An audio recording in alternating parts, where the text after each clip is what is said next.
Hey Enrique, this is Coach Holtman. This is your October pitching mechanics breakdown. I'm going to start by just playing through your mechanics in slow motion.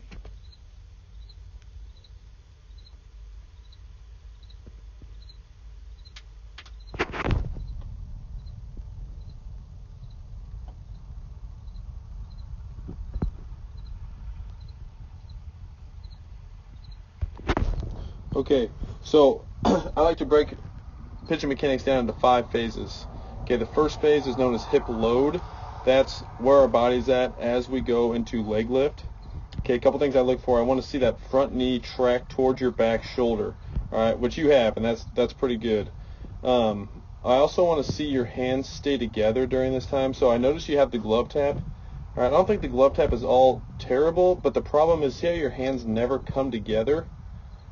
Okay, and because they never actually come together, so they're separated here, and then you start to tap, but then they never really tap anything. Yeah, I think you have timing issues from that. So I think sometimes your hand's early, sometimes it's late, and so I think that's part of the reason why we might be inconsistent. So I would really consider keeping your hands together as you bring your hands up, and I think that might help with some consistency, especially from the throwing strike standpoint. You don't have to. I think that's just something to think about. Okay. As we go into leg lift, one thing I want to see is as we start to make our move down the mound, I want to see that move being initiated with our hips going first and our head staying back. Okay, so you kind of go up, down, and then out. Okay, when you get to this top part, I want to see this hip kind of pop out and be the first thing that goes down the mound. Okay, and what should happen is as our hips go first, that front hip should be slightly elevated. All right, so when we get to the top of our leg lift, I want to see a slight elevation in that front hip, and then I want to see you lead by having that front hip go first while your head stays back. All right. Now, next thing is I want to see how this back leg interacts with the ground as we start to move down the mound. Okay, you'll notice, see how your knee is already going in over your toes? All right, I want to see you keep this back leg fully extended as we're in leg lift. Okay, and you're good there, but see how initially how this back knee immediately comes over our toes. All right, this means that you're loading your quads up and you're not loading your glutes.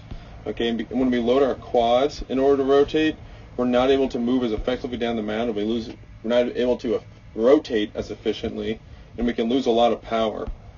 All right, so look, as you make this move down the mound, I want you to watch this back heel. Okay, see how you lose your heel right there? Okay, this means we're rotating on our toe, which means we're rotating on our quad, and we're not able to rotate as well. All right, so I want you to think about keeping this back heel grounded as long as possible. And that means that as you start to drive, I need your hips to go more backwards this way, and keep that shin kind of in line with that yellow line that I've drawn, that vertical line that I've drawn. Okay, that'll help you load your glutes better. It will improve your direction down the mound.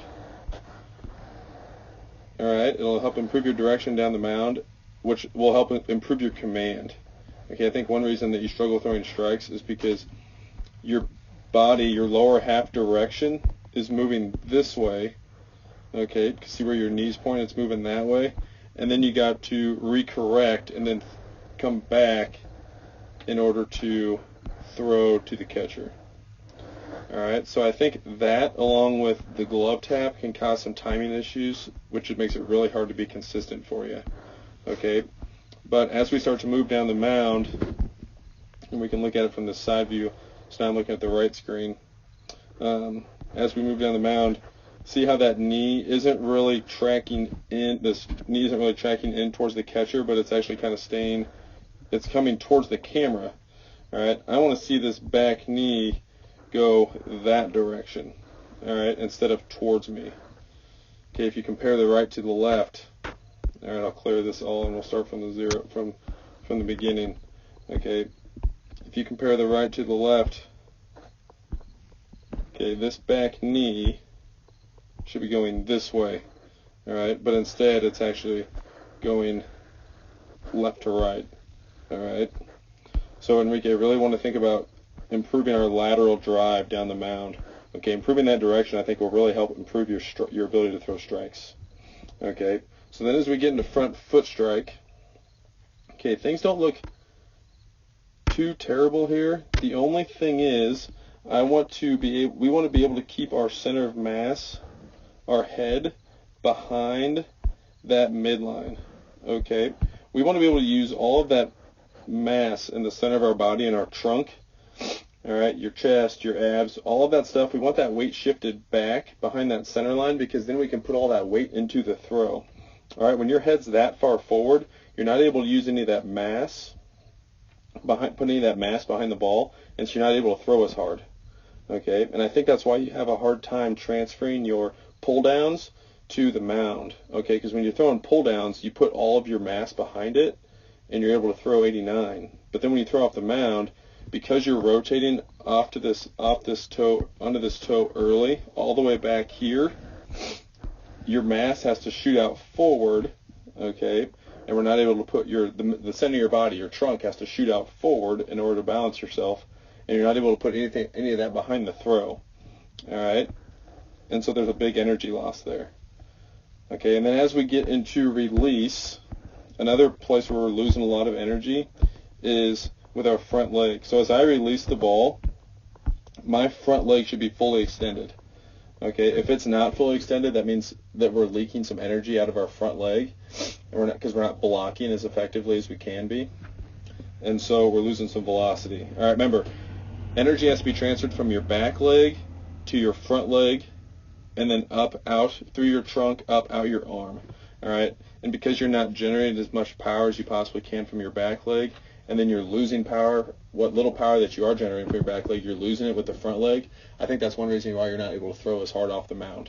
Okay, so Enrique, you really need to focus on lateral drive drills that are on the app, and you really need to focus on the lead leg block drills.